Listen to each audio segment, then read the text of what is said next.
కొన్ని సందర్భాల్లో అయ్యా నా యందు దయ చూపంటే దయ చూపించరండి.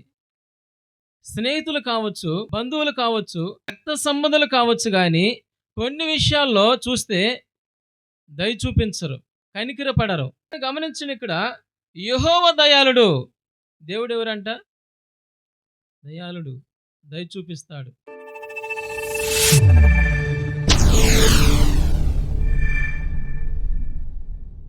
పుష్పమై లోయలలో పుట్టిన వల్లి పద్మమునై షారోను వనములో పూసిన పుష్పమై లోయలలో పుట్టిన వల్లి పద్మమునై నీ ప్రేమాతిశయమునే నిత్యము కీర్తించుచు ఆనందమయమై నన్నే మరచితిని. నీ ప్రేమాతిశయమునే నిత్యము కీర్తించుచు ఆనందమయమై నన్నే మరచితిని. షారోను వనములో పూసిన పుష్పమై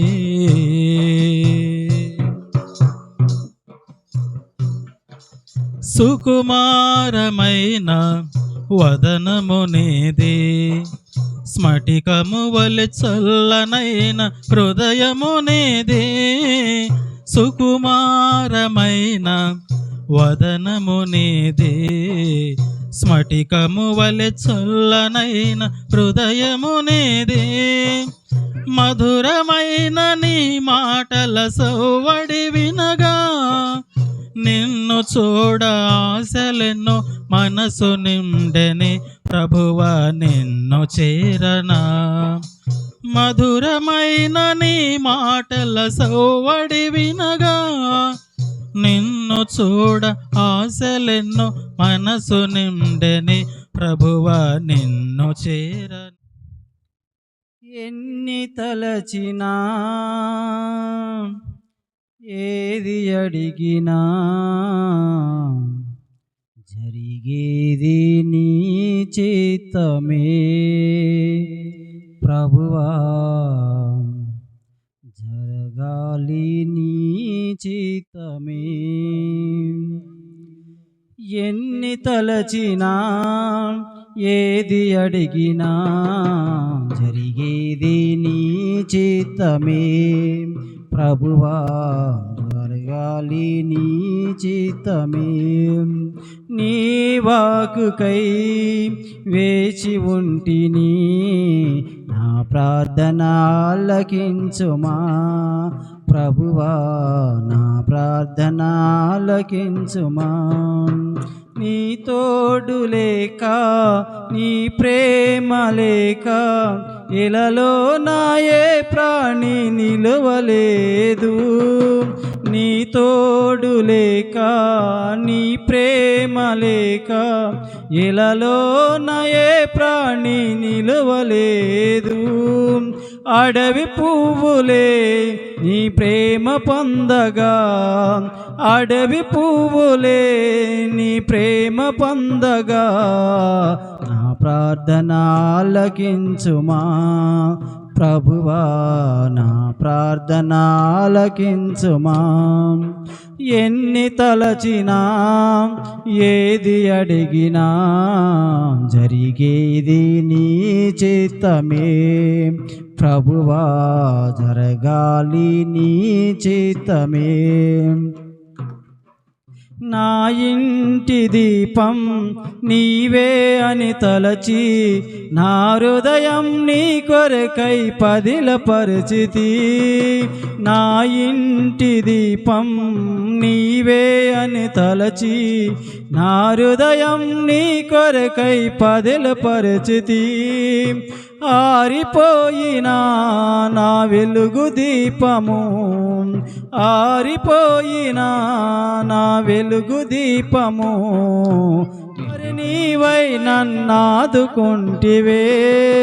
నా పదలు నన్ను వెన్నెంటి ఉన్నా నా కాపరి నీవై నన్ను విడచినా నేను వేరు చేయవు ప్రభువా, నీ నుండి వేరు చేయవు. ఎన్ని తలచినా ఏది అడిగినా జరిగేది నీ చిత్తమే ప్రభువా, జరగాలి నీ చిత్తమే. రెక్కల చాటున దాచితివి నీ రెక్కల చాటున దాచితివి. గతకాలమంతా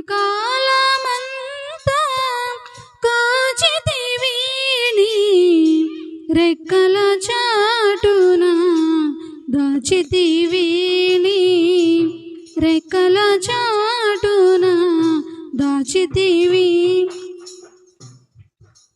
జయమైతివి విజయమైతివి నా జయధ్వజమైతివి.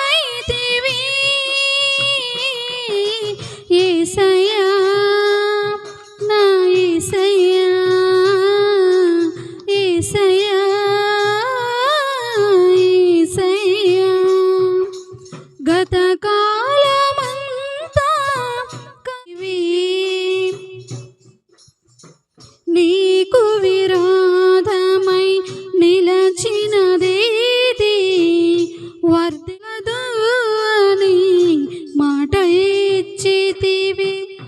అన్ని వేళలా ఆశ్రయపురమై అన్ని వేళలా ఆశ్రయపురమై అడుగడుగున నన్ను కాపాడుచుంటివి. అడుగడుగున నన్ను కాపాడుచుంటివి. జయమైతివి విజయమైతివి నా జయధ్వజమైతివి. యేసయ్యా ఆలకించువాడవు నా మనవులకు సెవియొగ్గిదవు. నా ప్రార్థనలు ఆలకించువాడవు నా మనవులకు సెవియొగ్గిదవు. అంతులేనిదయ్యా నీ అనురాగము, అంతులేనిదయ్యా నీ అనురాగము. అమరం అతి మధురం నీ దివ్య స్నేహము, అమరం అతి మధురం నీ దివ్య స్నేహము. అందుకొనుము దేవా ఆరాధన, నా దీన స్తుతి నివేదన. అందుకొనుము దేవా ఆరాధన. హల్లెలూయా. లాలించును తండ్రిలా ప్రేమించును, తల్లిలా లాలించును తండ్రిలా ప్రేమించును. మొదిమి వచ్చు వరకు ఎత్తుకొని ముద్దాడును, శంక పెట్టుకొని కాపాడును. యేసయ్యా తల్లిలా లాలించును, తండ్రిలా ప్రేమించును, తల్లిలా లాలించును, తండ్రిలా ప్రేమించును.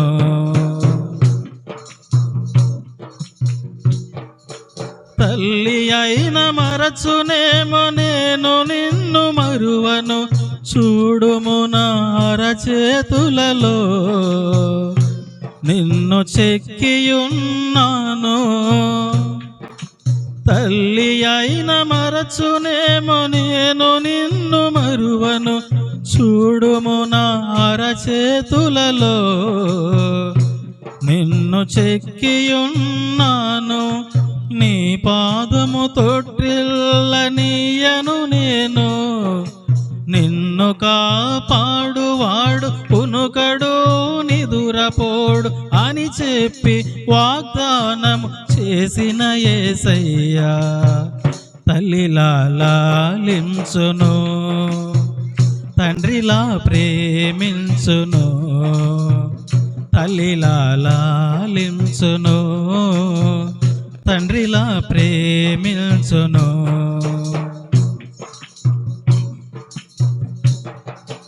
పర్వతాలు తొలగవచ్చు, తత్తరిల్లు మెట్టెలన్నీ వీడిపోదు నా కృప నీకు, నా నిబంధన తొలగదు. పర్వతాలు తొలగవచ్చు, తత్తరిల్లు మెట్టెలన్నీ వీడిపోదు నా కృప నీకు, నా నిబంధన తొలగదు.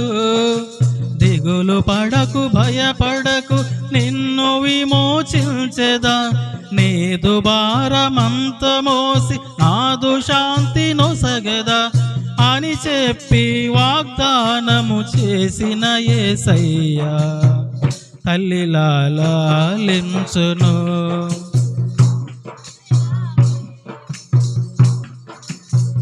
తల్లిలా లాలించును, తండ్రిలా ప్రేమించును. మొదిమి వచ్చు వరకు ఎత్తుకొని ముద్దాడును, సంక పెట్టుకొని కాపాడును. యేసయ్యా తల్లిలా లాలించును, తండ్రిలా ప్రేమించును, తల్లిలా లాలించును, తండ్రిలా ప్రేమించును. పరిశుద్ధ గ్రంథం నుండి మనం దేవుని వాక్యాన్ని మనం చదువుకుందాం. మొదటి తెస్సలోనికి రాసిన పత్రికలో 5వ అధ్యాయము 16వ వచనంలో ఉన్నటువంటి మాటను మనం చదువుకుందాం. ప్రతి విషయమందును కృతజ్ఞతాస్తుతులు చెల్లించుడి, ఇలాగు చేయుట యేసుక్రీస్తునందు మీ విషయంలో దేవుని చిత్తము. చిన్న ప్రార్థన చేసుకుందాం. మహాపరిశుద్ధుడా, ప్రేమ స్వరూపి, కృపగల దేవా, నీ ఘనమైన ఉన్నతమైన నామను బట్టి స్తుతులు స్తోత్రాలు చెల్లిస్తున్నాం. ఈ రాత్రి కాల సమయంలో మా తండ్రి గృహం యొద్ద మా ప్రభా అరుణక్క మా తండ్రి ఈ గృహం కట్టుకోవడానికి మా తండ్రిని కృప చూపించారు, ఇది సమకూర్చారు. మా ప్రభానికి స్తోత్రములు. మా తండ్రి ఈ గృహ విషయంలో మా తండ్రి కృతజ్ఞతాస్తుతులు చెల్లించడానికి మా ప్రభా లేఖనాల్లో చెప్పబడినట్లుగా ప్రతి విషయమందును కృతజ్ఞతాస్తుతులు చెల్లించుడని మా ప్రభా మీరు చేసిన కార్యాన్ని బట్టి మా తండ్రి కృతజ్ఞతాస్తుతులు చెల్లించడానికి మా తండ్రి మా ప్రభా సంఘముని పిలిచి మా తండ్రి ఈ సేవకులని మా తండ్రి సంఘాన్ని ఆహ్వానించి మా తండ్రి ఈ కోడిక ఏర్పాటు చేస్తుండగా మా తండ్రి గృహాన్ని మీరు ఆస్వాదించండి, దీవించండి. మా ప్రభా కూడి వచ్చిన వారు కూడా జ్ఞాపం చేసుకోండి. ఈ మాటల ద్వారా మీరు మాట్లాడి గృహానికి సంఘానికి మా తండ్రి క్షేమాభివృద్ధి కలిగినట్లుగా సహాయం చేయమని యేసునామములో అడుగుచున్నాం మా తండ్రి, ఆమేన్. దేవునామానికి స్తోత్రం కలుగును గాక. అపోస్తలుడైన పౌలు చెప్పినట్లుగా ప్రతి విషయమందును కృతజ్ఞతాస్తుతులు చెల్లించుడి, ఇలాగు చేయుట యేసుక్రీస్తునందు మీ విషయములో దేవుని చిత్తము. దేవుడు మన పట్ల చేసినటువంటి కార్యాన్ని బట్టి మనము ఇలాగు చేయుట దేవుని చిత్తం. ఆయన చేసిన కార్యాలే మనం మర్చిపోకుండా, ఏదైనా ఒక మేలు మనకు జరిగిందంటే వెనక దేవుని హస్తం ఉండిద్దండి. ఎవరి హస్తం ఉండిద్ది? దేవుని హస్తం ఉండిద్ది. నాశనం వచ్చిందంటే, ఒక ఆపద వచ్చిందంటే దాని వెనక ఎవరుంటారు? చెప్పాలి, ఎవరుంటారండి? మన కీడు జరిగినప్పుడు, ఆపదలు వచ్చినప్పుడు, మనం ఏది చేద్దామన్నా కానీ అది విఫలం అయిపోయేటప్పుడు దాని వెనక ఎవరు కుట్ర ఉండిద్ది అంటే అపవాది కుట్ర ఉండిద్ది. అది గమనించాలి. ఎన్ని వ్యతిరేకతలు ఉన్నా, ఎన్ని ఇబ్బందులు ఉన్నప్పటికీ కూడా మనల్ని నమ్మినటువంటి వారి యొక్క విషయంలో దేవుడు తాను ఉద్దేశించినటువంటి ఆ మేలును చేయటానికి ఆయన వెనకంజి వేసేవాడు కాదు. ఆయన ఏం చేస్తాడు? మర్చిపోడండి. మనిషిని, విశ్వాసిని దేవుడు మర్చిపోడు. మనిషి మర్చిపోతాడు కానీ దేవుడు మర్చిపోయేవాడు కాదు. ఎప్పుడూ గుర్తుపెట్టుకుంటాడు. మనకి ఎలాంటి మేలు అవసరమో, ఏ సమయానికి మనకి ఏది సమకూర్చబడాలో అది దేవుడు సమకూరుస్తాడు. మనం చేయాలంటే మనం చేయలేం. మన సొంతంగా చేస్తే చేయలేం. చేస్తామా? చూడండి, మనము కీర్తనలో మనం చూసినట్లయితే 127వ కీర్తన మొదటి వచనాన్ని మనం ఒకసారి మనం చదువుదాం. యెహోవా ఇల్లు కట్టించిన ఎడల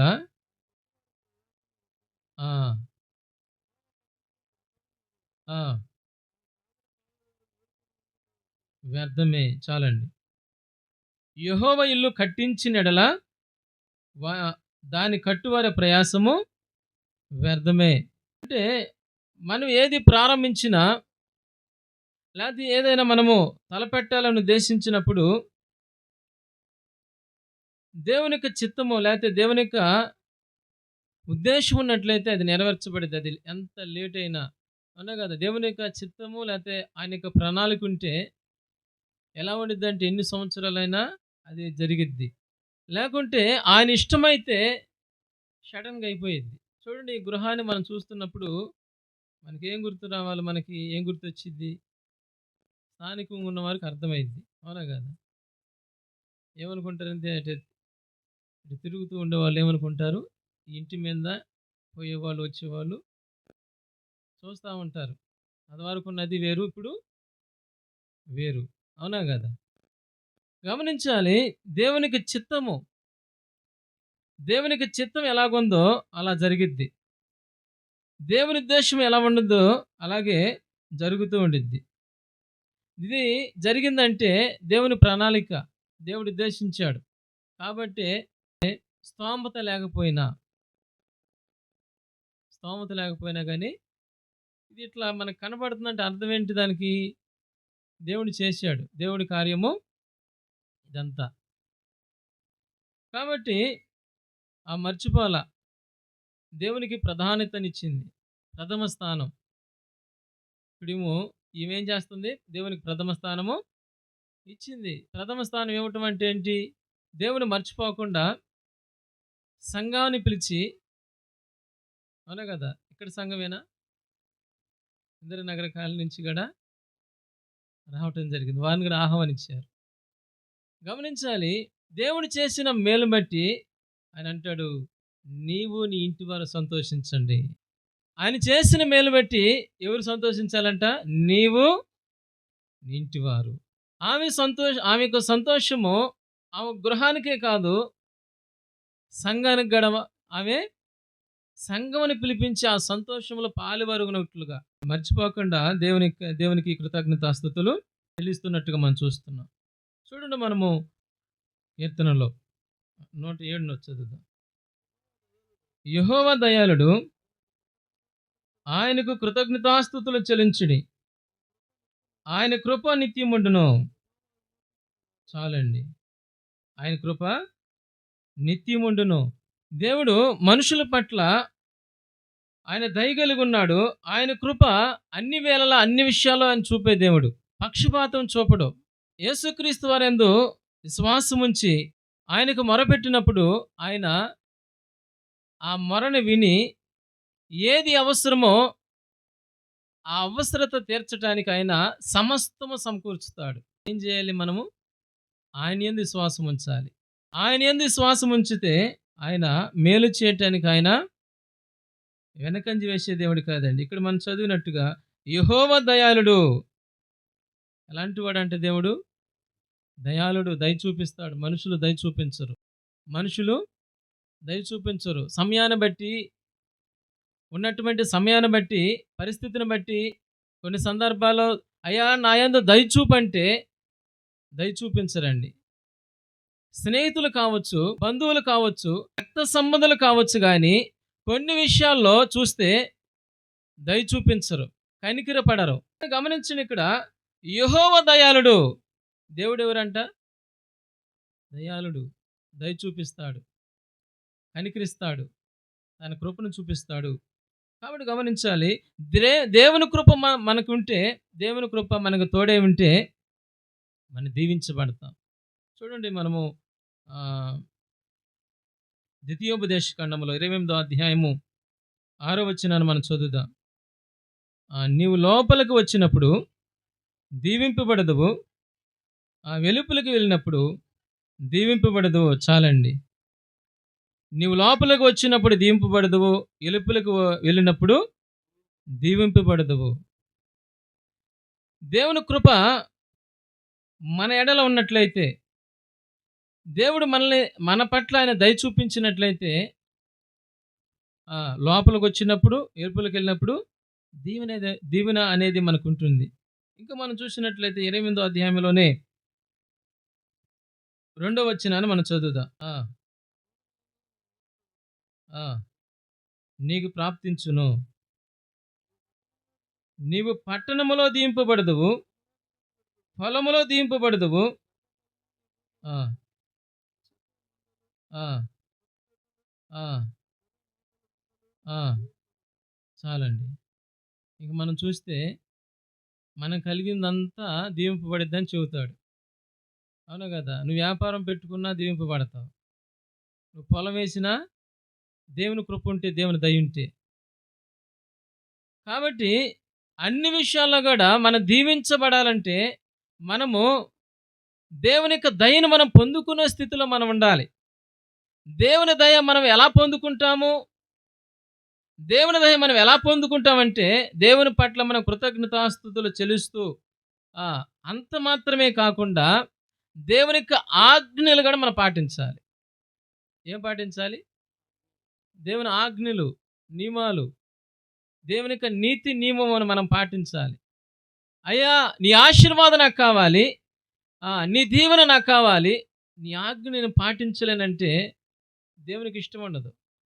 మనకి ఎన్ని ప్రాప్తించాలంటే, లేకపోతే దేవుడు మనం దీవించాలంటే, దేవుడు మన పట్ల ఆయన దయ కలిగి కృప కలిగి మనం జ్ఞాపం చేసుకోవాలంటే మనం దేవుని యొక్క మాటను మనం వినాలి. ఇక్కడ మొదట వచనం నుంచి కూడా దేవుడు మాట్లాడతాడు.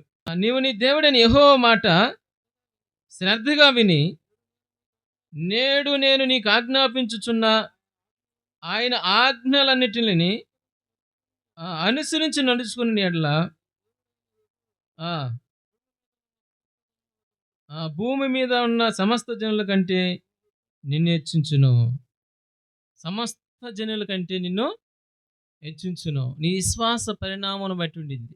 ఏదైనా భక్తి లేకుండా, దేవుని అనుసరించకుండా, దేవుని ఆజ్ఞలను పాటించకుండా, ఆజ్ఞలు అంటే ఇక్కడ ద్వితీయోపదేశకాండాన్ని చదివిస్తున్నావు అంటే మేము ధర్మశాస్త్రాన్ని అనుసరించాలా అంటే ధర్మశాస్త్రం అనుసరించమని కాదు. మన కృపాకాలంలో ఉన్నాం కాబట్టి క్రొత్త నిబంధనలో మన ప్రభుని యేసుక్రీస్తు వారు ఏం చెబుతున్నాడు, మనకి ఎలా జీవించమంటున్నాడో, ఏ స్థితి కలిగి మనం ఉండమంటున్నాడో ఆ స్థితిని కలిగి మనం ఉంటే మనం దీవించబడతాం. దేవుడు మన పట్ల ఉంటాడు, మన పట్ల ఆయన కార్యము చేయటానికి ఆయన సిద్ధంగా ఉంటాడండి. ఈరోజు మనం గమనించాలి, మనము దీవించబడాలి, హెచ్చించబడాలంటే మనము ఏం చేయాలి? మనము దేవుని యొక్క సన్నిధానంలో ఆయన బలిష్టమని చేతి కింద మనము ఎట్లా ఉండాలి చెప్పాలండి? ఎట్లా ఉండాలండి? దేని మనసుకులే ఉండాలా, లేకపోతే వేరే ఒక విధంగా ఉండాలా? దేని మనసుకులే ఉంటే మనము తగ్గించుకుంటే దేవుడు ఏం చేస్తాడు? మనల్ని హెచ్చిస్తాడు.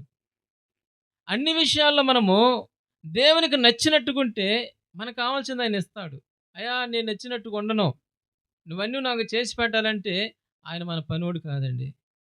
ఆయన ఎవరైనా జీవము కలిగిన దేవుడు. నీవు దేవుని యొద్ద నుంచి ఏదైనా పొందుకోవాలంటే, ఏదైనా దేవుని యొద్ద నుంచి నువ్వు పొందుకోవాలంటే ఎలా ఉండాలి? ఆయనకి ఇష్టడుగా ఉండాలి. ఎలా ఉండాలి? ఆయనకి ఇష్టడుగా ఉంటేనే దేవుడు చేస్తాడు. ఈరోజు నాకు గమనించాలి, అరుణాక విషయంలో నేను అనుకుంటున్నాను, ఇది ఆశ్చర్యం అనుకుంటున్నా. ఉన్న పలంగా మనం ఎప్పుడాంచో మరి కట్టాలని అనుకుందో నాకు తెలియదు, కానీ అనుకునే విధంగా ఇల్లు అయిపోయింది. మేడ కాకపోవచ్చు, చెప్పాలి. అంతస్తులో నివసిస్తారు. ఎట్లా ఉంటారండి?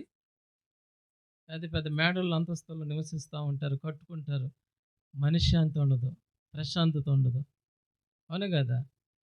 అయితే గమనించాలి, ఇక్కడ దేవుడు తన ఆశ్చర్యకార్యం చేస్తే, లేదా దేవుడు ఇస్తే అది తృప్తిగా ఉంటుంది మన జీవితానికి. ఎలా ఉండిద్ది? దేవుని ఆశీర్వాదము తృప్తినిచ్చిద్ది. దేవుని కృప మనకు తృప్తి కలగజేసిద్ది. దేవుడిచ్చేది ఏదైనా కొంచెమనే కానీ అందులో తృప్తి ఉండిద్దండి. తృప్తి ఉండిద్ది.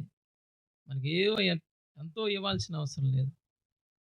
చాలామంది ఉన్నా కానీ పాకులాడుతూ ఉంటారు, ఆయన సంతోషం ఉండదు, సమాధానం ఉండదు. దేవుడిచ్చేది ఏమిస్తాడు? సంతోషము, సమాధానము. ఆయన దీవెన అనేది అట్లా ఉంటుంది. ఆయన యొక్క దీవెన, ఆయన కృపను మనం పొందుకోవాలి. ఏది ఏమైనా కానీ మనకి ఎక్కువ ఉండొచ్చు, తక్కువ ఉండొచ్చు. ఉన్న దాంట్లో మనము తృప్తిగా జీవించడానికి మనము ఇష్టపడుతూ ఉండాలి. లేకపోతే సర్దుకుపోవడానికి మనం ఏం చేయాలి? ఆలోచన చేయాలి. ప్రభువా అడిగితే ఇస్తానంటున్నావు కదా, అది ఇది అని చెప్పి గొంతుమ్మ కోరులు కోరకూడదు. ఇవేసి ఇప్పుడు చిన్న ఇల్లే కదా, చిన్న ఇల్లే. కానీ ఆమె ఈ కార్యము తలపెట్టినప్పుడు దేవుడు నెరవేర్చాడు, అయిపోయింది. ఎంత ఖర్చు అయింది అన్నది వేరే విషయం. ఎలా అయిందో అది ఆలోచించాలి. అవును కదా? ఎలా అయిందో మీకేమో నాకు ఆశ్చర్యంగా ఉంది. ఆమె చెబుతూ ఉండేది, అయ్యా డబ్బు లేదు, డబ్బు లేదు, కట్టలేనన్నట్టుగా ఆమెకి టెన్షన్ ఎక్కువైపోయింది. టెన్షన్ ఉన్నప్పటికి కూడా ఏం చేశాడు దేవుడు? ఆశీర్వదించాడు. ప్లాస్టింగ్ కూడా అవదేమో అనుకుంది లోన. చూసిన వాళ్ళు మరి మీకు ఎలాగ అనిపించుద్దో, నాకైతే ఇది దేవుడిచ్చినటువంటి ఇల్లు అని భావిస్తున్నాను. ఈ ఇల్లు దేవుడిచ్చినటువంటి ఇల్లు ఎలా ఉండిద్ది?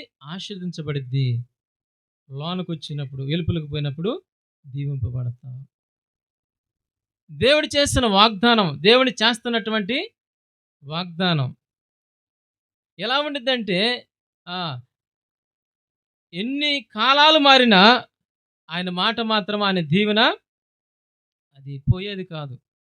మనం దీవించబడాలి, దేవుని యొక్క కృపను మనం పొందుకుంటే ఆ విధంగా ఉండేది. కాబట్టి మనము అటు విశ్వాసం కలిగి ఇక్కడ వరకు రాకడ వరకు నిలిచి ఉందుముగాక.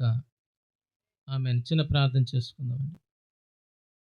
పరిశుద్ధుడా, ప్రేమ స్వరూపి, కృపగల దేవా, నీ ఘనమైన ఉన్నతమైన నామమును బట్టి నీ స్తోత్రము నాయన.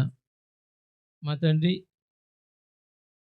అరుణక్కని ప్రేమించి మా ప్రభా ఈ కుటుంబాన్ని ప్రేమించి మా తండ్రి ఈ ఇంటి విషయంలో మీరు చేసిన మేలును బట్టి నీ స్తోత్రాన్ని చెల్లిస్తున్నాం. మీరు సమకూర్చారు మా ప్రభా, నీకు స్తోత్రము. దయ చూపించారు మా ప్రభా. ఆదరణ లేనప్పటికీ మా ప్రభా నీవే ఆదరించావు, నీవే సమకూర్చావు. నీ స్తోత్రములు మా ప్రభా. నీవు ఈమె పట్ల మా తండ్రి మీరు జరిగించిన కార్యాన్ని బట్టి మేము కూడా మా తండ్రి కృతజ్ఞతాస్తుతులు చెల్లించుతున్నాము నాయన. నీకు స్తోత్రాలు. ఈ గృహాన్ని దీవించండి, ఈ గృహంలో నివసిస్తున్న వారిని దీవించండి మా ప్రభా. ఈ కుటుంబీస్తులందరిని కూడా మా ప్రభా మీరు ఆశీర్వదించి దీవించమని మా తండ్రి. ఈ గృహములో మా ప్రభా, ఈ గృహ ప్రవేశానికి మా తండ్రి ఈ ప్రార్థనా కూడికి వచ్చినటువంటి వారిని కూడా జ్ఞాపం చేసుకోండి మా ప్రభా. ఆహ్వానించినప్పుడు మా తండ్రి ప్రేమపూర్వకమైన ఆహ్వానం అందుకొని మా తండ్రి ఈ గృహానికి చేరి మా ప్రభా నీ నామాన్ని స్తుతించారు. వారి యొక్క జీవితంలో కూడా మీరు మా తండ్రి మీరు కార్యం జరిగించమని వేడుకుంటున్నాం మా ప్రభుని స్తోత్రాలు. మా తండ్రి కోడికలో మా తండ్రి మీరుండి మీరు నడిపిస్తున్నది స్తోత్రాలు మా ప్రభా. నీ కృపలో జ్ఞాపం చేసుకోమని యేసు నామములో అడుగుచున్నాం మా తండ్రి. ఆమేన్.